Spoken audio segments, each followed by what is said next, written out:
So let me tell you what happened to me. It was on a Saturday about 9 years ago. I was sitting in a cardiovascular prevention seminar. It was expensive, about $2,000 for the weekend. It was a Brad Bale, Amy Doneen, Bale and Doneen conference. It was great. Fortunately for me, they had comped me. They were interested in me seeing what they were doing.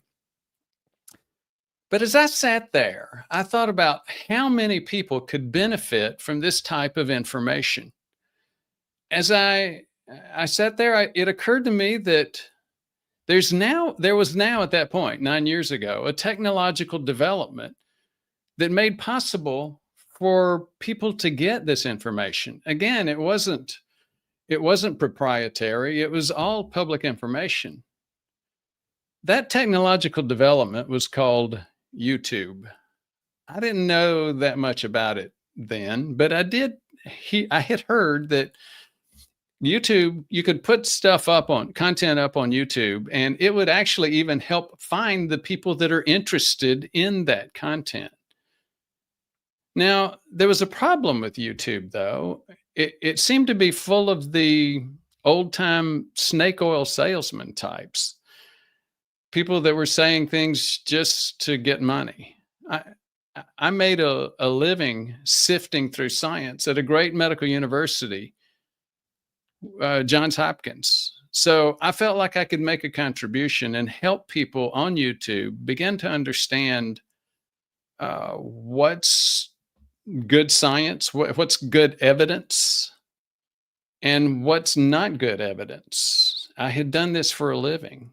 And again, I had a background in the area that's most helpful for having a long, healthy life, preventive medicine. I'd taught that to doctors at Johns Hopkins. Now, I will make a comment before we go on. There seems to be a fad these days to say, to ignore science, to downgrade science. It's the term science has even seemed to get political. One side says, it's all about science and overrates it. Then the other side says, oh, they're full of it. Science is full of it. There's no really such thing. And it's like, are we going back to the dark ages here? No, we don't need to go back to the dark ages, and we don't need to worship at the altar of science either. We need to understand evidence. Now, for most of us, our life is a big deal. Longevity has become a really big deal. They're even making popular movies about wealthy DIYers, do-it-yourselfers, in terms of longevity tinkerers. And to make it even more interesting and fun, they're creating storylines about their eccentricities. And if you're not keying in on who I'm talking about Brian Johnson and the recent movie about him. Now, why are we talking about this today? Because when it comes to longevity, it often feels like we're forced to DIY our way through a maze of conflicting voices, especially on social media. Every day, we see new claims about diets, supplements, miracle fixes. This one drink will cure your artery disease just once. The science behind these things is often very shaky. And again, if you don't like the word science, let me take that word out and use the word the evidence.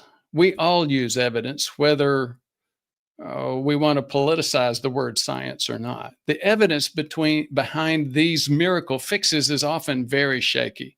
And our lives are just too important to gamble with. Now, even though that's true, even I had to DIY it to some extent, because standard medicine just has not caught up with the evidence. A quick example, the debate over high LDL and low carb diets. We recorded this, or we're going to be recording this with Dave Feldman again in a week or so, the next development in that saga. Now, I'm not here to give you all the answers today. I can't. I don't know all the answers. But I can point out that this is exactly why groups like ours matter. We're not navigating this confusion alone. Two heads are better than one, and 600,000 heads are a lot better than that. We're doing this together. We're learning, we're sorting truth from noise as a community. So, in 2000, let's talk about the article for a minute. In 2005, a doctor a physician at Stanford University wrote an article, and the title was really bold. You would think that title was so bold that most scientists, most people in that space would just ignore it, but they didn't. The title asked a hard question, and the article asked a hard question. Can we really trust even half of the research that we see? That paper became the most read article in the history of PLOS medicine. Now, I don't expect you to have heard of PLOS. I hadn't either until I covered this the first time a few years ago. Public Library of Science, PLOS medicine. Millions of people reading this, and more than 14,000 scientists cited it, referred to it in their own work. 14,000 references, citations. That for those of you who don't live in that publishing world, 14,000 citations is huge. It's beyond world-class big. Why so many references to it? Well, the impact went far beyond just being popular. This paper made Ioannidis one of the top voices in what's now being called meta research, the science of studying science itself or evidence itself. He was elected to the National Academy of Medicine and the European Academy of Sciences and Arts. He received the Albert Stuyvenberg Medal from the European Society for Clinical Investigation, and he was invited to help lead big projects on research honesty, including a fellowship to launch the Meta Research Innovation Center in Berlin.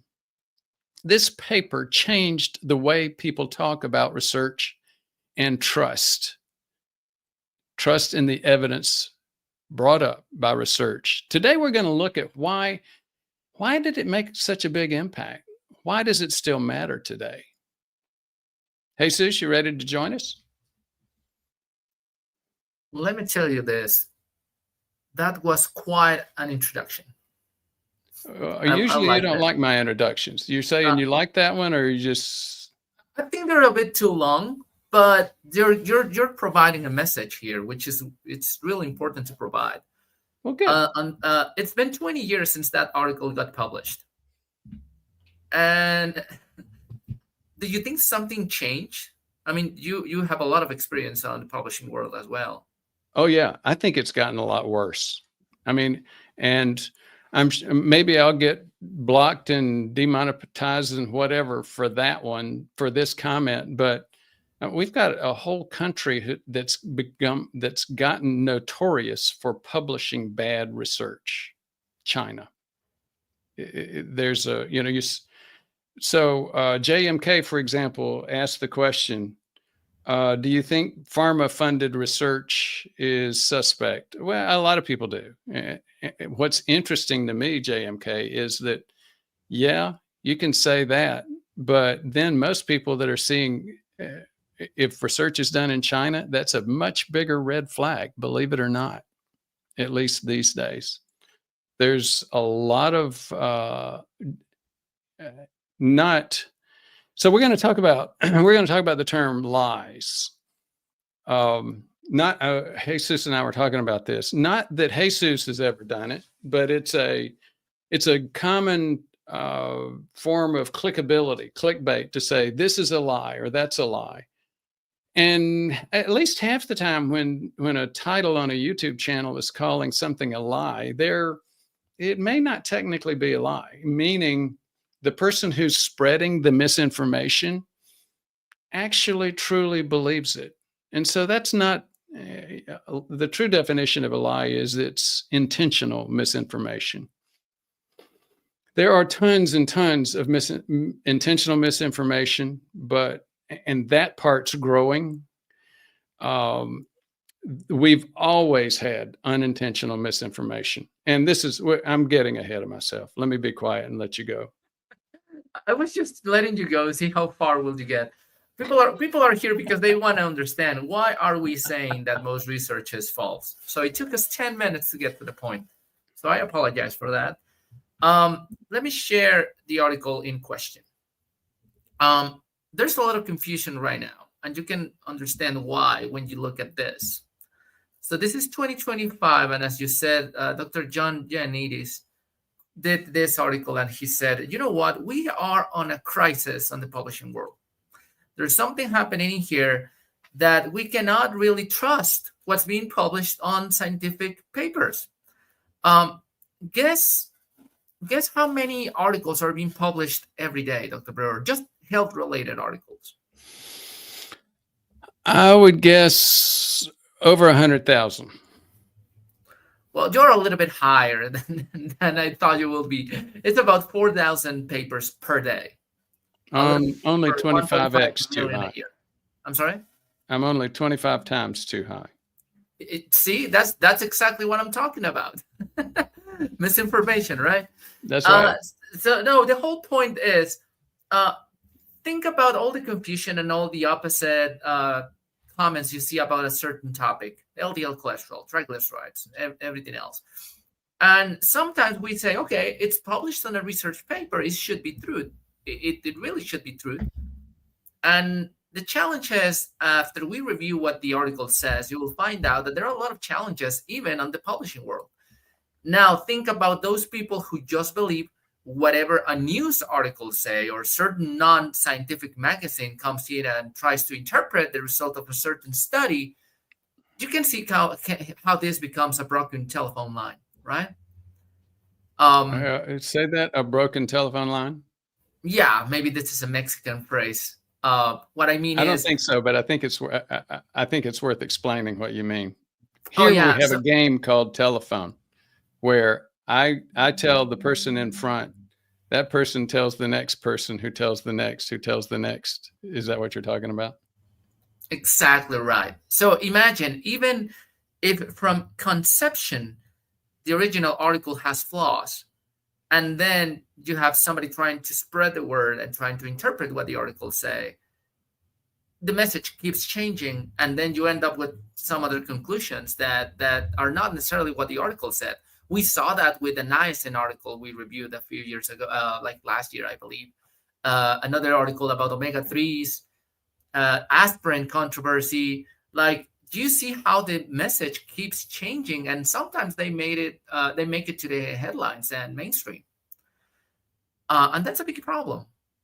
So this is what Dr. Ioannidis tries to frame in his article, specifically talking about research. For those who are not familiar with scientific research, it's supposed to be on paper a very, very rigorous process. Not anybody should be able to publish on this. But this is why most published research findings are false, according to Dr. Ioannidis. There are a lot of small studies. That's a big limitation for conclusion. Weak effects, which usually respond to the power of a paper to prove something. For a paper to prove something, you need to meet certain criteria, and having a large population is going to be good. The methodology that you use, and sometimes the paper and the design of the study just cannot do that on its own. Just one paper is going to be hard to prove something. There are a bias, even if the researchers are trying to avoid them. There's a lot of false positives, because whenever you start a research, you will say, I'm just trying to find the truth. But sometimes it's hard to not get biased towards what you want to find when you start a research paper. So I would like to hear from you, Dr. Brewer. What do you think about this being a problem? How many of those 4,000 studies are actually small studies, and the results are not really something you can use on a practical basis? Well, food studies are notorious for being small studies because they're expensive. it's difficult to get somebody to eat a food. The other, and you think about, well, small studies with food is like 24 people. It's not just we're talking about 24 people. It's also that we're talking about 2 weeks, at most 2 months worth of meals. 2 months worth of meals is a small study. I mean, again, you're talking about when you're looking at food, again, I think any of us that are involved and have been involved looking at food epidemiology, food science, food evidence. I haven't talked to a credible food scientist who's ever said, no, the food science is really good. It's not. It's really bad because it's just got really small studies. Weak effects, to put something to the two things together. Heart attack is the number one cause of death, yet it only causes 1/3 of deaths. So think about it. If you're wanting to see that something impacts heart attack death, it's got to have an impact 3 times the power of the study. So it's like finding something with significant enough effects is going to be a really, really big deal. So scientists looking at evidence say, well, dang, it does appear to be significant, but quite often it's not. Bias. One of my favorite examples of bias is I actually saw a study once that said that, and it was published as soon as the researcher put it out there. Reporters picked up on it from all over the world. It was a diabetes conference in Europe once, and the headline was metformin causes diabetes. Now, how did that happen? Well, it was a student in a university in China did a paper or decided to look at research, and they said, you know what? I'm looking at people that have diabetes and I'm looking at people that don't have diabetes, and I looked to see risk factors. And one of the things I found is that the people that had diabetes were much more likely to be on metformin. So therefore, I think the metformin is causing the diabetes. I think that's a good example of how that misinformation is often not just true lies. It's where the researcher comes to the research with inadequate understanding of what they're doing, or quite often, and you see this in food research all the time. Oh, I think low carb's the best way to go, so I'm going to find things that look good out of low carb. The non-low carb community, and we're seeing this in all the recent studies that we're finding, the non-low carb community, the plant-based community, the anti-low carbers are saying, no, you totally misinterpreted that. And here, let me tell you why. And then you got false positives. We know from stuff like MPO and CRP, a couple of the things that we look at on our cardiovascular inflammation panel, they have a high false positivity rate. What does that mean? It's just the facts. It's just the reality that sometimes when you're looking for something, you tend to see false positives.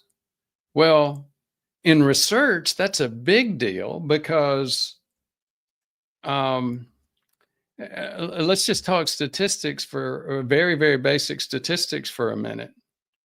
If that researcher had found out that no, diabetes wasn't caused by metformin, do you think that would ever have been published that would ever have made it to the press? No. What she found was, or the conclusion, she found that her data were all correct, but her conclusion was a false positive, and false positives make news. So they're the things that get put into the news. Oh my gosh, metformin actually causes diabetes. So, anything else from me on that you want from me on that? Now, I love how you go into a tangent, but those are good examples. Um, Finding quality research is the problem. And we're not trying to say, oh, you should not trust science and research, because that's not the case. The problem is most articles have significant flaws from design, from conception, and execution. And that's what Dr. Ioannidis tried to put in here. Like, this is the next one. Bias as the biggest threat, selective reporting, flexible definitions, just trying to make our conclusions fit our hypothesis, and conflicts of interest, which a lot of big pharma research will fall into this category. I'm gonna say one thing that is probably gonna get me some haters. Guess why I cannot have been able to find significant papers on carnivore diet? Okay, so Jesus has not been able to find significant papers on carnivore diet. Yeah. And it has to do with bias or selective reporting? Mm-hmm. Tell me. So first, you'll have the problem on those. The main health research is biased towards saturated fat, LDL cholesterol, heart disease, so they will not even risk it to do research on carnivore diet. And there are a couple of meta-analyses talking about the benefits of beef consumption, but some of those are being sponsored by the Beef Council and the industry selling meat. So they also have that same problem. And they're in a conundrum because they're trying to find research that promotes how healthy meat is. But the moment they have to come up with that research themselves, then you have a bias problem. Same thing with medications. Big pharma will come on and try to say, I have a new medication, a new drug for this. Who is going to fund that other than themselves? And there's bias right there as well. Actually, it's a good point, and I'm going to be there with you, getting a lot of haters. JMK raised it a couple of times. Oh, big pharma funds studies, and so therefore none of the pharmacy studies are valid. I don't think that's exactly what JMK is saying, but that's the implication as you get deeper into that. Bottom line is, you might as well just say, I'm never going to take any medication at all, ever, if you don't trust anything in terms of pharmaceutical research. And that's okay. I mean, that's a defendable position. Gosh, what do you think? What portion of our patients do you think, Jesus, don't want to take any meds at all? It's definitely more than 70%.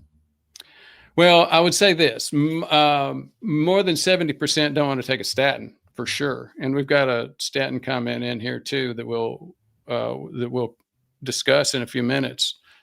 I would say, yeah, clearly over half of our folks don't want to take a statin.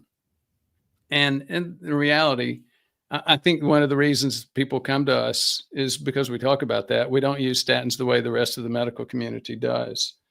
And the other thing is, lifestyle is just so much more powerful. Now, I will say you see a big difference in terms of people who will take blood pressure medicines versus statins, don't you think? Oh yeah, for sure. The type of medication also matters. Like there are some that have more significant side effects, and of course, people would like to avoid them. But it also has to do with the information they receive. Where are you getting your information, and what's the type of information you're getting, right? Yeah. So yeah, and I can't remember if it's Millard or Millard. I think it's Millard. Or I don't know, Millard. That's one of the questions we're going to have. If you can show us where you got the quote that the NIH now says that statins cause more cardiovascular risk than they help. We're very, again, we use less than 10% of statins than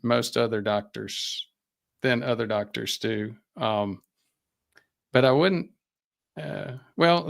We need to see the source. It's very interesting. It would be a lot easier for us if we could just say, no, just don't take statins at all. Yeah.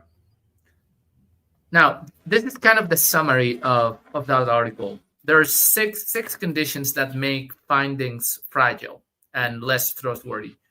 Small studies, small effects, too many hypotheses. This refers to when you're trying to find truth on science, you have like an endless amount of questions that you can try to answer.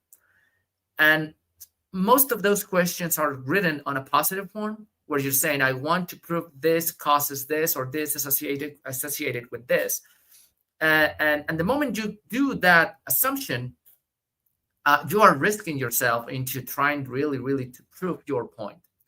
There's another problem where the way you design a study makes a lot of difference. One problem when you're trying to associate one thing causing another thing, or just trying to connect 2 points together to see if A plus B causes C, you have a lot of factors involved. And even within subjects, and especially in medical research, there are just so many factors that it's hard to get rid of. You can do some statistics to try to clean the impact of certain factors, but the design is going to be way more powerful to do this.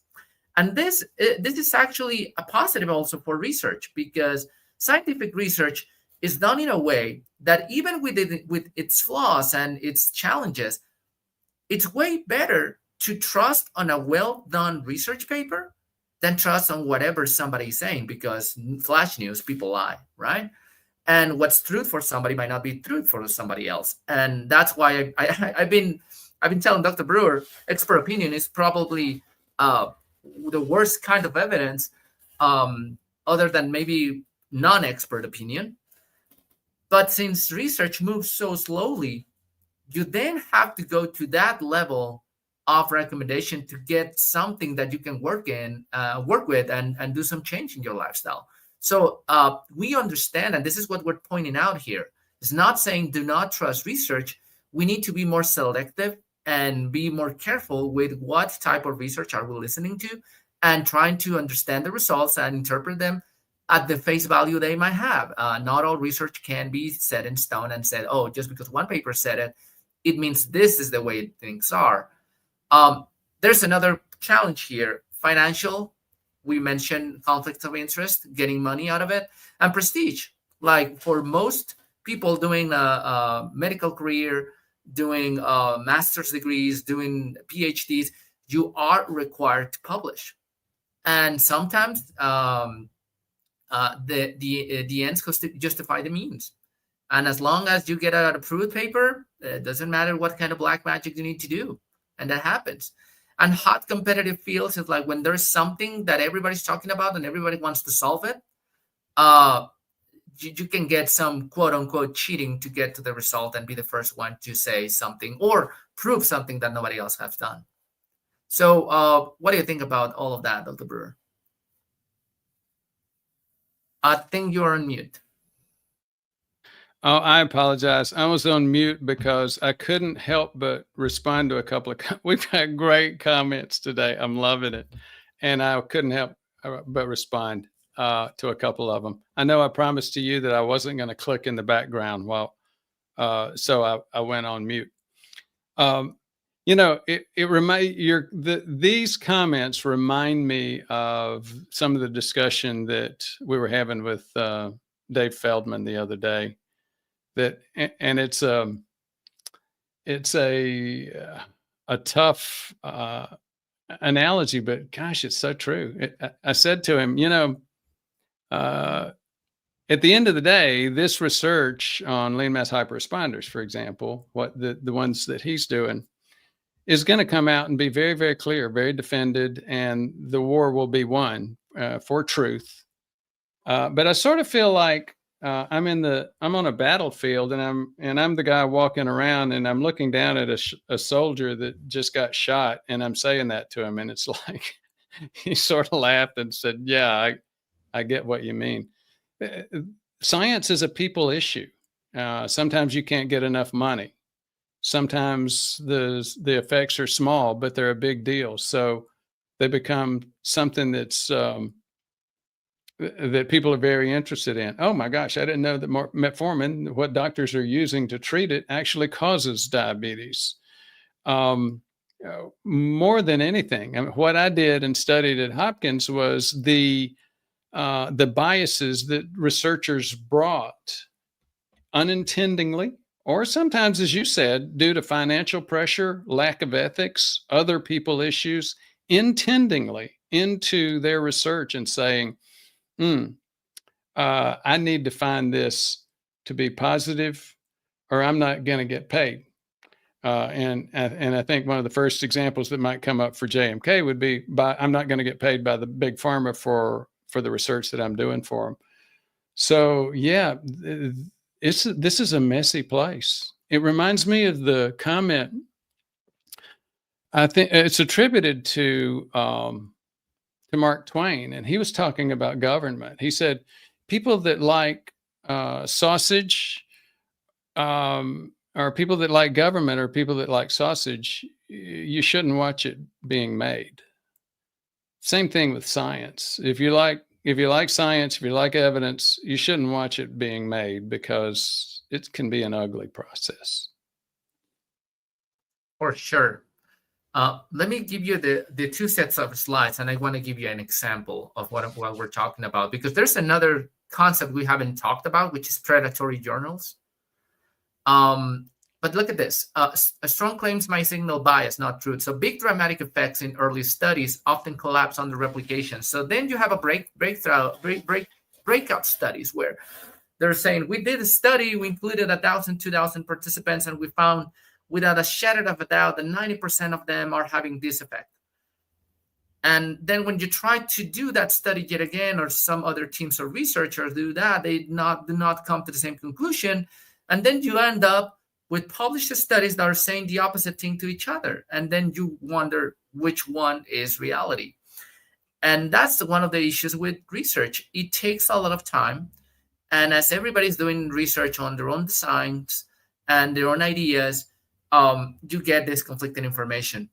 That's why meta-analysis can be very powerful. A meta-analysis is basically a paper that is analyzing multiple papers and coming up with a conclusion using statistical measurements. But a meta-analysis is only as good as the studies it includes. So you end up on the same situation, and I'm just hammering down to the same point. You need to choose carefully what research are you listening to. And sometimes I love when people say this, like they say, you know what, do your own research. Well, what does that mean? Where are you getting your information from?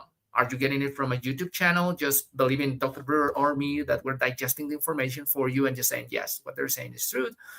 Are you looking at headline? Are you looking at any Google website? Are you just listening to somebody else?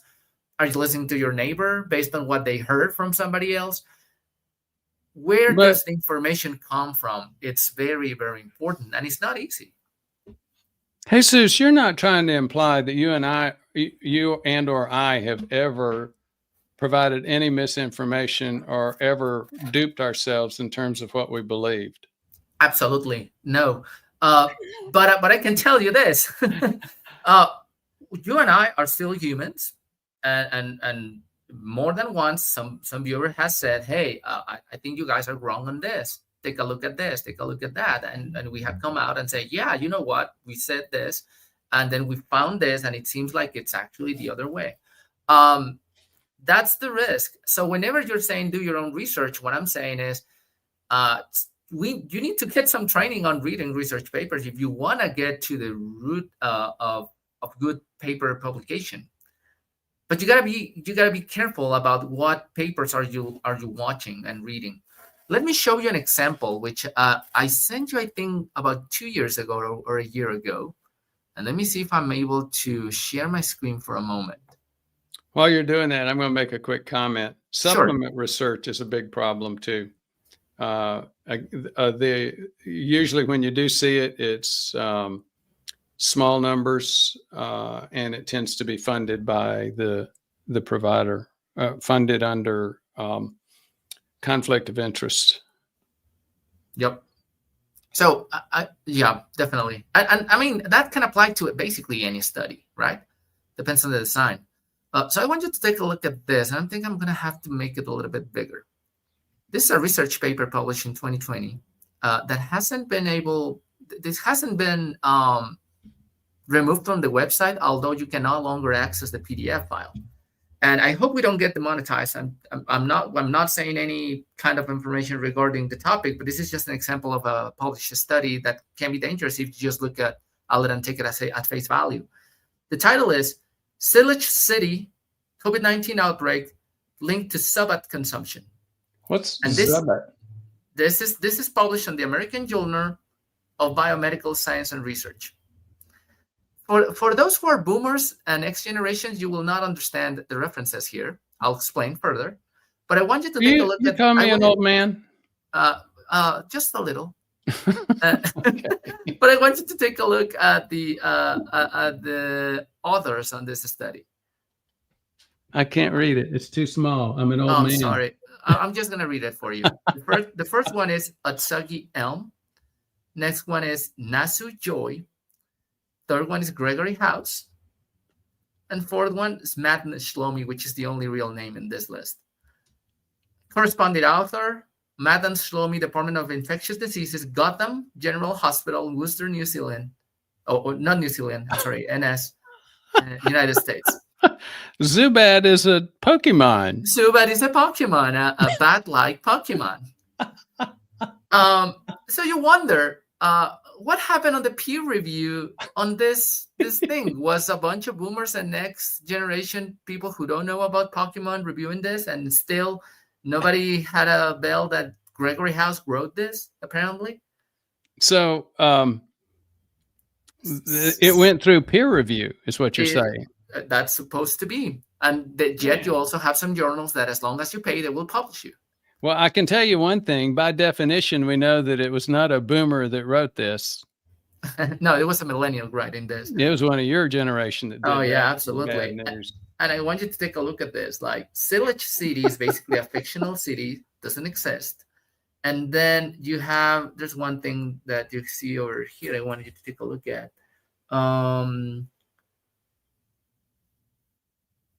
Bad civets, virologists outside Wuhan. Here, the outbreak is remarkable as no residents are known to have traveled to infected areas in recent months. However, even an unknown number of international visitors have passed through the city via the connecting cave east of the city, linking to routes 7 and 8 of the Kalos County.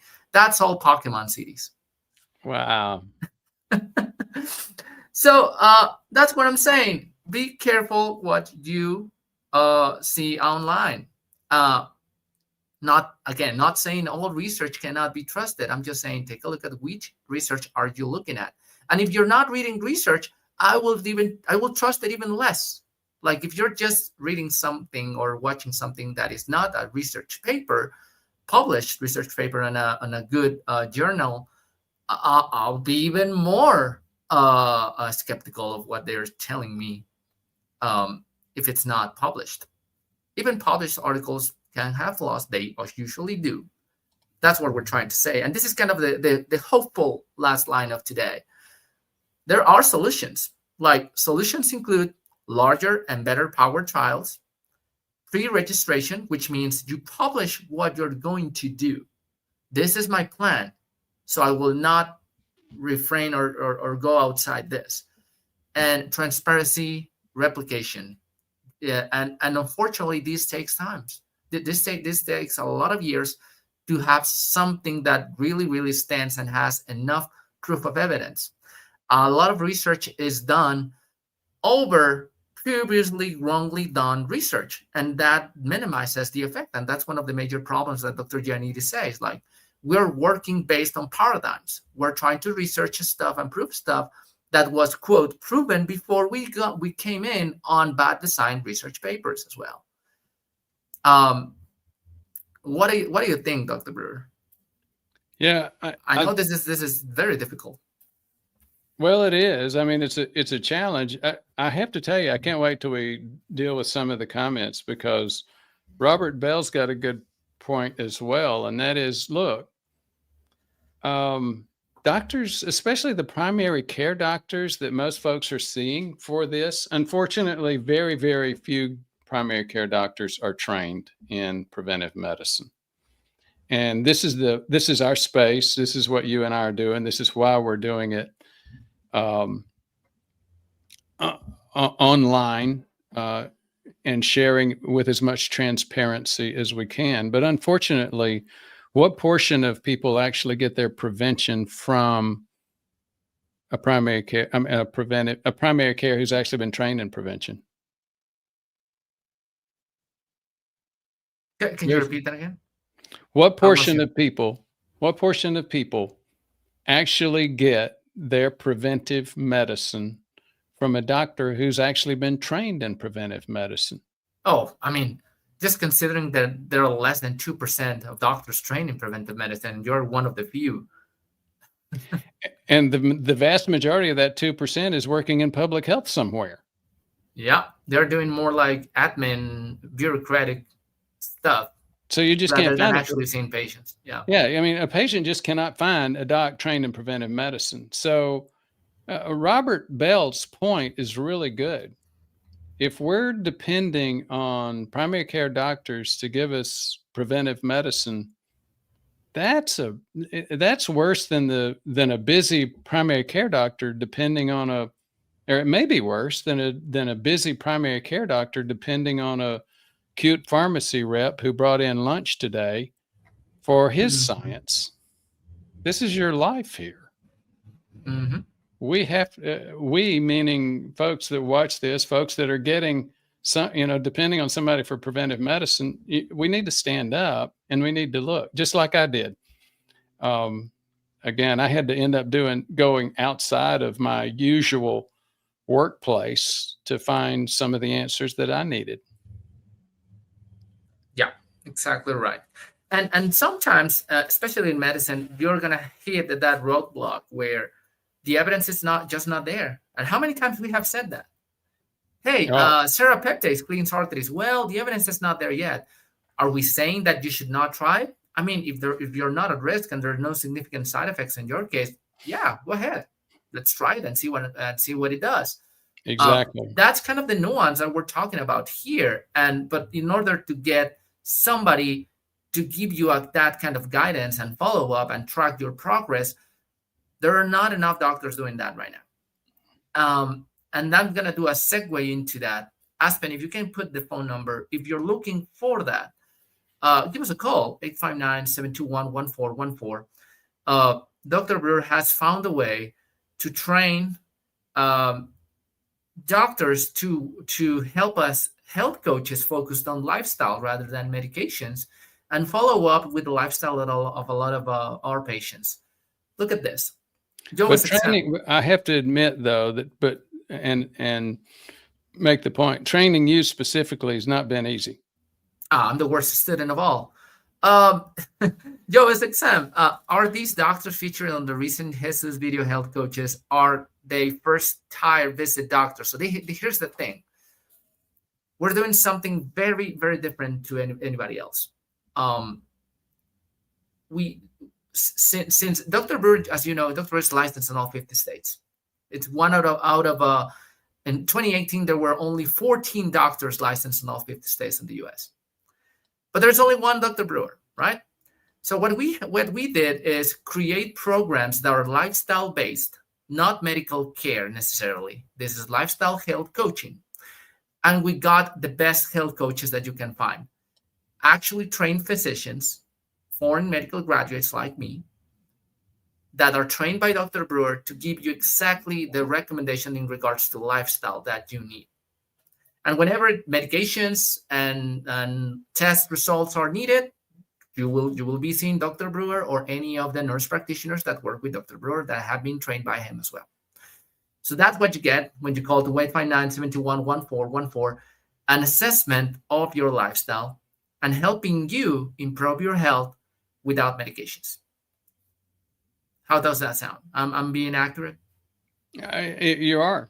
It's a tough job, especially training guys like you. But I think you're a special case. You're hard headed. You don't want to listen. You got to learn it on your own, and you Oh do a good yeah, job of that. that's the way I am. And just so you know, like we have weekly meetings, we review research, and we all the time. Some of the docs that work with us will send a paper and say, "Hey, what do you think about that?" And we have this type of discussion. Like, okay, don't take the conclusion at face value. Let's take a look at how they did it. And more than once we find like, yeah, this is good, might be a good research signal, but be careful with this and that. Let's see what else it's out there. Because at the end, we are trying to, any type of advice we do is based on good quality evidence. And if there's not any of that, we will give you the nuances behind, okay, you can try this, but you have to be mindful about this, and that. And then comes Dr. Brewer's expert opinion, which, to your credit, it's probably one of the best experts' opinions that are out there. Oh, I'm gonna go back and cut that clip out because I can't believe you actually said it. Yeah, well, I mean, when there's no evidence out there, yeah, like it is what it is. There is what it is. But just we were talking about that yesterday. You're only of the few, less than 4% doctors in the U.S. trained in preventive medicine that is actually seeing patients. Yeah. That has been doing this for a while. That you had a significant change in your own lifestyle. You lived through that process yourself. And one of the less than 20 doctors in the US that are actually licensed in all 50 states and is able to actually see patients, which is one of the problems that you see with doctors online, doctors in YouTube. Some of them might not be able to see patients. They have the license suspended, or they're not medical doctors, or they only have license in one state, and it's difficult. You have come to a point where you are able to share this not just to the masses on YouTube for free, but also keep working on a daily basis, because that's the way you keep yourself sharp. And I will say away from dementia also. Well, there you go. I wish I were young enough and smart enough to argue with it, but I can't. I won't. What's there to argue? Once you get 68, you're always looking over your shoulder. Some people start looking over their shoulder for a heart attack sneaking up on them. But after you've been in that space for a while, you start saying, I'm more worried about loss of my brain, dementia. Yeah. Well, before we go to the question, to Q&A, I'm going to be, I don't know what's the best word for this that doesn't get us demonetized. I'm just going to say you're the best mentor I have had. Oh, thank you so much. It's interesting. Whether you said a couple of compliments, and whether you actually meant them as compliments or not, I'm going to take them that way. Oh yeah, they are. You know me. All right, Aspen, can you just to keep the compliments coming, give us a water ball for Dr. Brewer? There we go.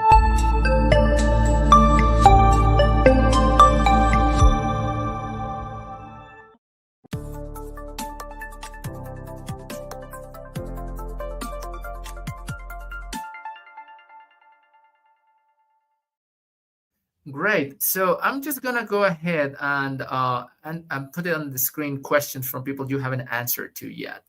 But first of all, shout out to ACJ, who just became a member, and Javier de la Peña Infanzón. Muchas gracias, Javier. I never would have been able to pronounce that way. Yeah, well, I have my own struggles with other pronunciations.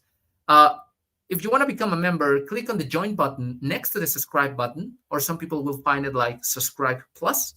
It's only a few bucks a month, and you will get your questions answered first. And we're publishing an exclusive members video every month, where, as you saw, it features the PrevMed team from Dr. Brewer.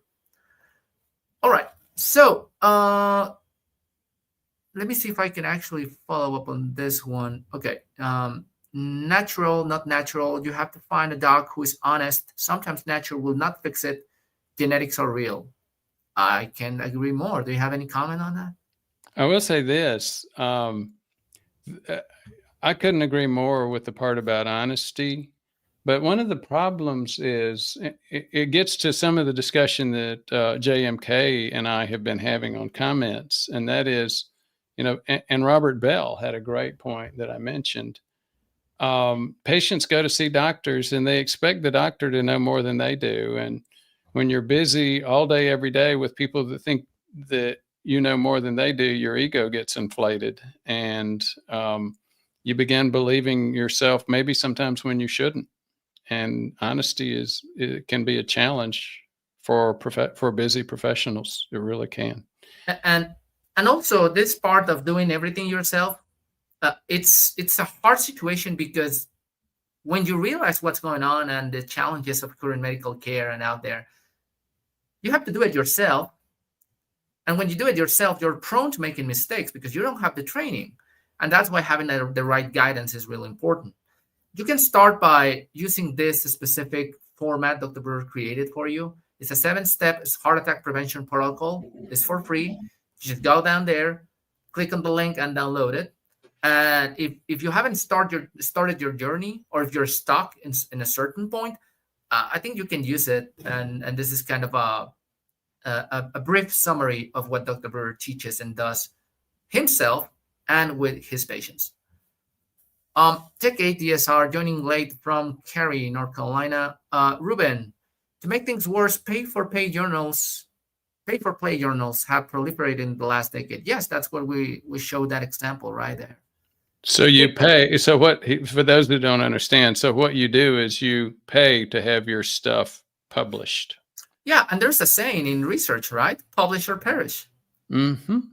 So are many are like that. For many, depending on how much they publish, that's what their life depends on. Or if you just want the prestige, or you want to get into a good university, into a good residency program, you need to publish. And when you are doing a bunch of stuff and also publishing, stuff can get through the cracks. Take ADSR. Willard Woods. I saw the first 2 of your effects on statins, but I didn't catch the 10% increase every risk. Was that in the same paper that Nick Norwitz reviewed? And that's what we're asking. I don't think I saw that on Nick's paper, but I'll need to go back and take a look at it. Not sure about 10% figure, but I did get heads up on this from Norwitz before checking out the story on PubMed. Yep. I'm going to go ahead and take a look at the study. Maybe we can do a review on it as well ourselves. Yeah. Yeah. Okay. We already addressed this one. Regarding the interpreting studies, too bad they are not given the time to evaluate the studies for hidden misinterpretations of results, because sometimes it's hard. Like Dr. Brewer said something about lying. I don't think researchers are publishing lies because they want to lie to you. I think there are a lot of honest mistakes happening. Yeah, and if I could add to this comment, my first reaction is you could give those people all the time in the world to review it. They still wouldn't get it. No, you need a fresh set of eyes. Somebody is looking at from another angle. I mean, I don't know how if you lived through that process, but I do remember that when I was making my paper for my medical degree, my pre-registration paper, the study protocol, was rejected more times than I can count. Well, it's interesting. There's a tight process. I may have you beat.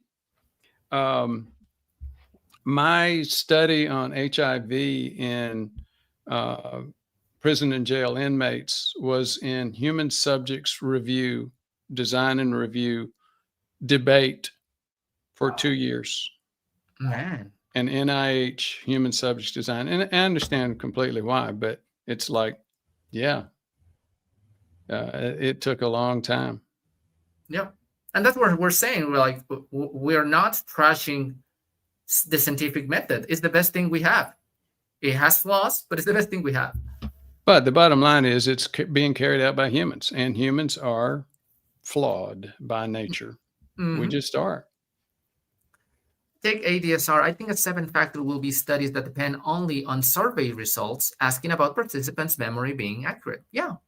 And I mean, you can do a lot of research in nutrition is done with 24-hour recall logs, but even those can be flawed. So when you base a study on somebody saying something, that's a problem on itself. And it's hard to make it research. It really is. Sometimes that's the only thing you can get. Even worse, 7-day recall logs. Just Mm-hmm. amazing.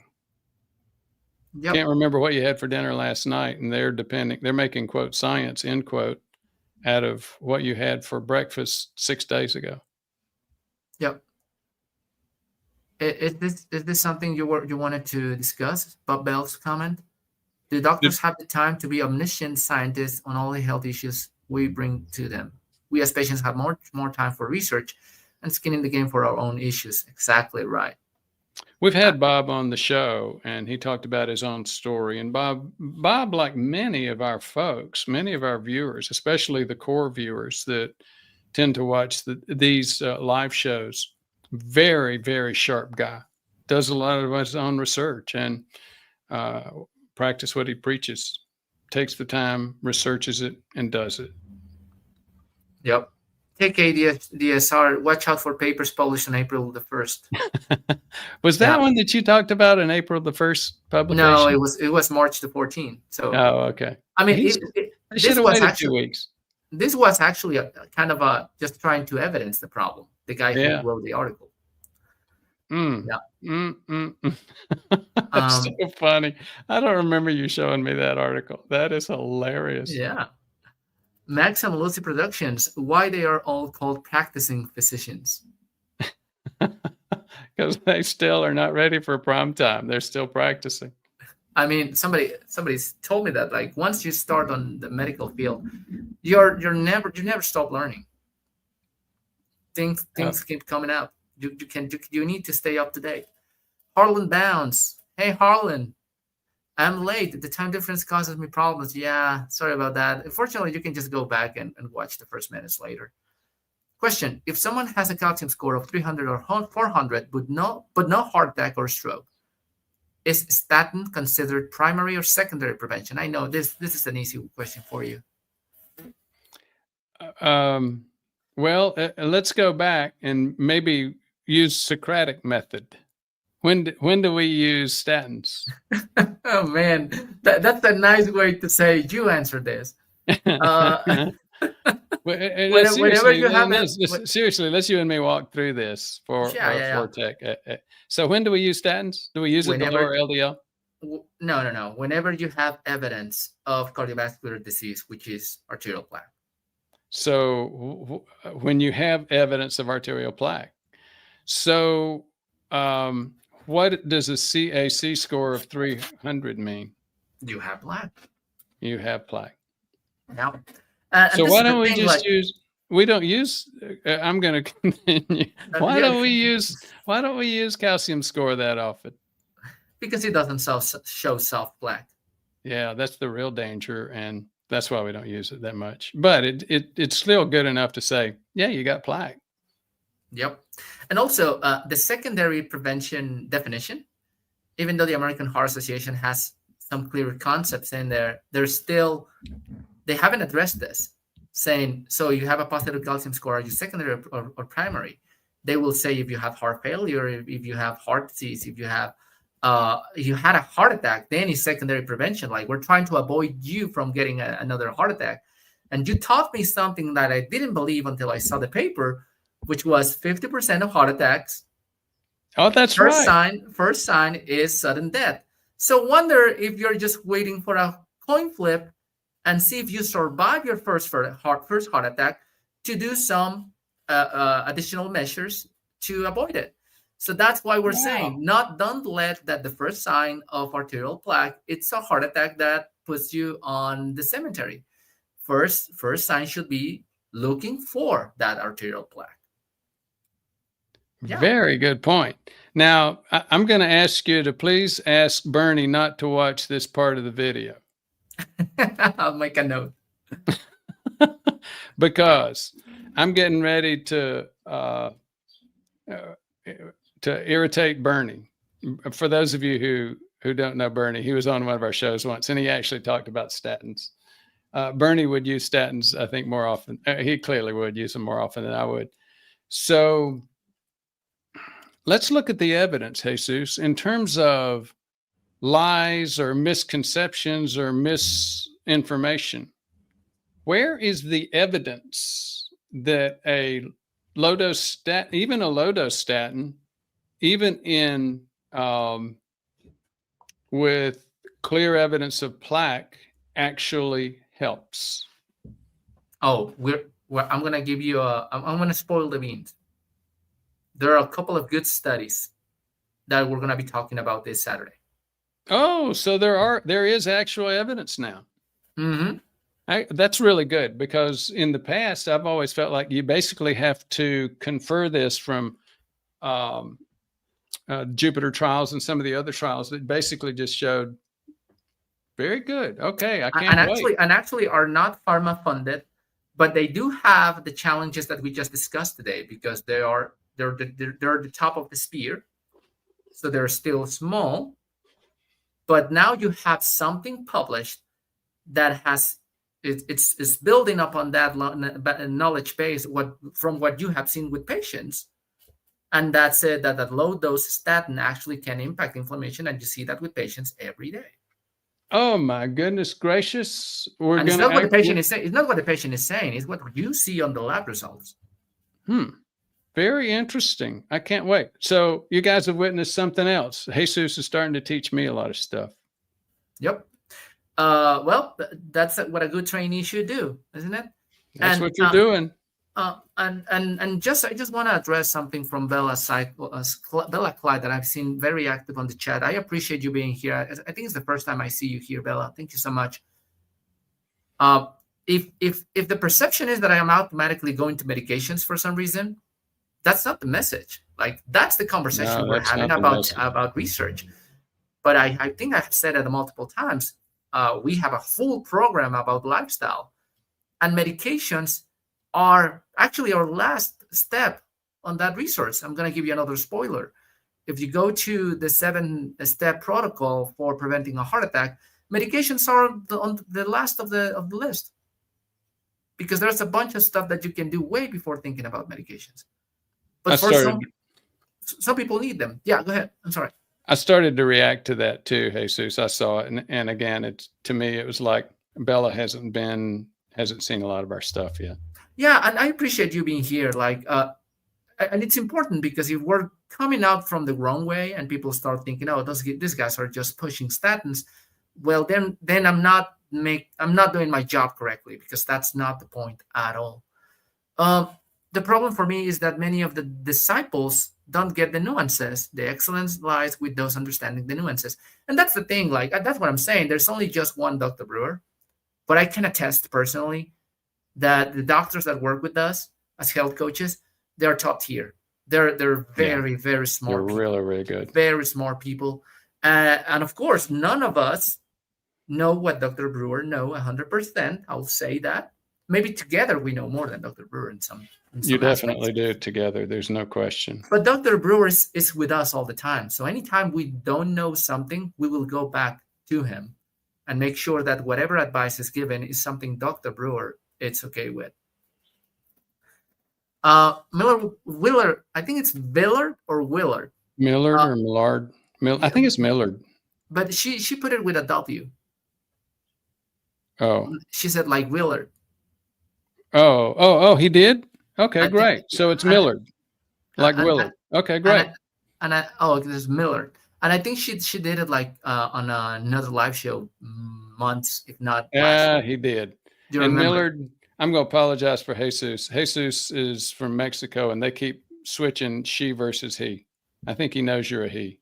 Don't you, Jesus? I have no idea. Okay. And well, so much for that. I gave you more credit than you deserve. And if I keep apologizing, that's going to be the show. That's what the show is going to be about. What are the chances that we someday get Brewer trained cardiologists who use our insurance? Oh man. I got a comment about that. Yeah, it's go ahead. Very, very interesting. I've had this conversation 3 or 4 times just over the past week. Just 5 years ago, I never ever saw somebody come to me from a cardiologist on a low dose statin. Low, and that's really, I see that more than half the time now. Now, to that point, a whole bunch of them they're coming to me because they've been following this channel, and they requested specifically that low dose statin. But I get tons of people where their cardiologist said, "Okay, yep, I know what you're talking about, and we'll write the low dose rosuvastatin." Very, very interesting. The message, in other words, I do think that message is getting out. I also have patients who I've had a couple of patients over maybe a few months ago said, my cardiologist knows you. He's a big fan, and he refers a lot of his patients to your channel. Fantastic. That's good to hear. All right, let me just go to the next question because as usual, I just failed again and we are past the hour. Joe Yeah. SXM. We don't even talk about your failures in that area. That's just a given at this point. Yeah. Do the health coaches run something by Dr. Brewer if they feel it needs more nuanced answer? Yes, absolutely yes. And as I said, we have weekly meetings where we discuss scientific research. We have weekly meetings where we discuss cases. And all of us have communication line with Dr. Brewer and the nurse practitioners that work with us in case there's anything else that needs to be reviewed as a team. So definitely yes. And this one, do health coaches consider lab results in lifestyle review? Yes, but there's also nuance in here. Since our foreign medical graduates are not licensed in the US, that we cannot do lab reviews ourselves. What we do is we review that before with the practitioner and with Dr. Brewer. And there's a report that's provided by Dr. Brewer and the nurses. And we can help explain that report based on what the practitioners found. And if there's anything else that needs to be managed by a practitioner, a nurse, or Dr. Brewer, that's the way it is. Any advice provided by health coaches is related to lifestyle, nothing medical, because these are not medical visits. I want that to be very, very clear. We have options for medical visits. We do. And for those, you can get the nurse practitioners or Dr. Brewer. So if you want to take a look at the whole option, we have a bunch of options for you. Give us a call, 859-721-1414. Go ahead. You want to mention something before we go to the next one? Yeah, if you don't mind, Bob Bell. Not just primary care physicians, but cardiologists don't have time to address your personalized needs. Maybe AI in the future. Oh man, let me let me sit down on my chair because this is going to be long. Well, are you planning to answer that one? No. I thought you will. I might as well go for a coffee refill. Now, why are you saying that? I know where this is going. Are you not going to be talking about your project? Yeah, I'm a big AI fan too, Bob. Some folks, we were at a YouTube conference learning about it. And there's some people there who have been doing a lot of work in AI, setting up AI information systems like AI. I'm, for example, had a conversation with a group that's starting to develop AI systems for coding in Medicare Advantage. That really is totally esoteric. I'm a big AI fan. But one of the things that we find is AI just very quickly just goes out and looks at the internet. So it does a better job than most people, or at least a quicker job than most people at finding what's on the internet. You don't find a lot of stuff on the internet saying, maybe LDL is not the killer here. You don't find a lot of stuff on the internet saying, maybe the medications are not as powerful as lifestyle. You don't find a lot of stuff saying, when you do use like a statin, maybe it's more of a low dose statin, and maybe it's against cardiovascular inflammation as opposed to lowering LDL. So that's the problem with AI right now. And you would think that you could build like a digital twin, an AI for a certain group. And as Jesus said, yeah, he's going to get his coffee now because we're working on one. We are working on an AI that has our information. What's really, really weird is when I got one of the higher level Chat GPT accounts when they first came out. Well, about a year ago, and it only took me a weekend to train the AI in what we know. So we thought, oh, great, we're going to put this out for folks like you, Robert. We haven't yet. And that was way back in January. And here's why. Every time, it's one thing to have your personal Chat GPT account and train it. It's a totally different thing. Once you start putting it in systems where they're robust enough to actually allow others to use it, it starts hallucinating badly. So we've been going through 7 months of trying to work through that junk. We still think, again, I hate to bring up political subjects, but I'm going to mention somebody who's a political subject, Elon Musk. He gets pilloried for this. For years, he would say, automatic drivers out, or whatever you call that driving thing. And he said that for years before it ever got there. I'm going to be saying this about our AI. It's almost there. We think we're going to be doing a pre-beta within a month. But we may be here this time next year saying the same thing. It's hard. Yeah. And also because we're using a closed information system. Yeah. Where we're not letting the AI just go ahead and pick some random things from the internet, exactly because of what this show is about. Where's the information coming from? So it's going to be answering stuff from our own information database based on Dr. Brewer's teachings. And that means there's a bunch of questions that might not have an answer until we feed the answer that it has to give. So I hope you understand the challenges out of it. We're trying for this to be the best quality possible, and it's going to require a couple of beta testing. Good. Take ADSR. So secondary prevention number needed to treat for secondary statin use is better than primary, 50 to 100 compared to 200, meaning you will need to treat 200 people in primary prevention to get some benefit versus 50 or 100 if you already have cardiovascular disease. And yeah, I mean, that's the whole point. But the definition from primary versus secondary might not be exactly the same we have. Like, I haven't seen enough studies to say they agree with Dr. Brewer that if you have a calcium score, you need a statin. They usually will go back to framing heart, cardiovascular risk, and LDL cholesterol and a bunch of other stuff. So, but at the point I think still stands. Again, statins are not the main resource, but some people do get some benefit of a low dose statin. Before you move on, just a real quick question. Tech ADSR, I've seen a lot of your comments. The question that you just raised was a fairly sophisticated thing. For others, for example, NNT, number needed to treat, as doctors try to sift through this nightmare and jungle of medical research that we've been describing today.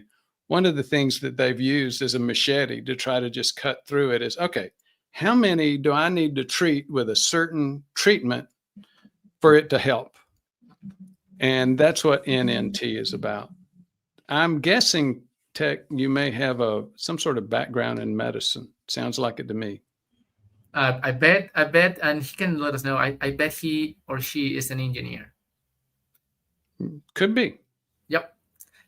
We have a lot of very, very knowledgeable and educated folks in the audience, which we appreciate. A lot of engineers that know more about this specific prevention topic than a lot of doctors. Take Dave Feldman as an example. Yep. Jay, for Dr. Vega, I asked the same question about plaque prompting statin evidence. Well, it's finally there. Let me know. Let me tell you something. Now that we're here, like, not many people are at this point on the show anymore. At least live, you are. A lot of people who watch the show will not even get to this point anyway. Um, we hesitated putting out the video we're going to put out this Saturday. I hesitated for months. You know that, Dr. Brewer, right? This is the statins video? Yeah.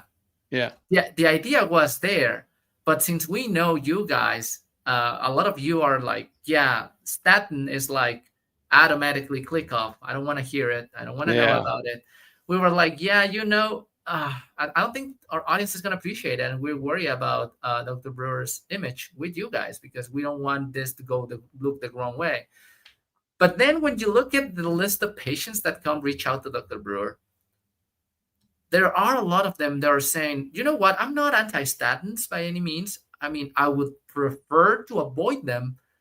But if I can take a low dose that's not going to cause me any significant side effects and it's going to help me minimize my problem, and at some point I can get off of it, yeah, I'll give it a shot. And that's what the video is about on Saturday, trying to make people understand. We're just talking about nuance again. It's not black and white. It's not all a statin is bad thing and it's poison all the time.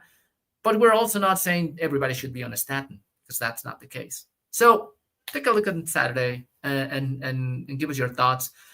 Make sure not to bring some hate on the comments unless you watch the full video, and then you can criticize. And we are very open to criticism. Kevin Decode Toe, 7-step protocol. Yeah, take a look at the comments. The link should be there, and if it's not, I'll put it in a minute.